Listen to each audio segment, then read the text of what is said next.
द्वारा बलरामगढ़ समस्त ट्रलर मालिक बुटबुटी मालिक और मत्स्यजीवी मान अवगति निमंते जणाई दिगला कि बंगोपसागर में सृष्टि होता बात्या जो समुद्र अशांत रुच्च ज्वार सहित 50 ରୁ 60 किलोमीटर वेगर पवन बहब एणु आसंता 24/10/2025 निकटू 30/10/2025 पर्यंत कहीं समुद्र मध्य को माछ धरने को जातु ना।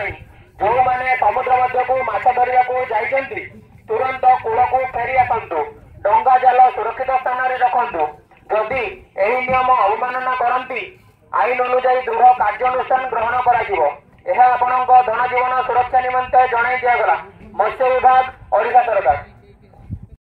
मत्स्यबोधन केन्द्र डंगा मालिक मत्स्यजीवी एवं सोसाइटी कर्मकर्ता मानकर अवगति निमंते जणाई दिजाउछि कि समुद्र में सृष्टि होइतिबा लघुचाप जनित वर्षा जो समुद्र अशांत रहिबा सहित प्रबल रु अति प्रबल वर्षा हेब। तेणु मत्स्यजीवी भाई मानू चलित मास 26 ରୁ 29 तारीख पर्यंत समुद्र भीतर को माछ मारिया जावाई बारण करागला।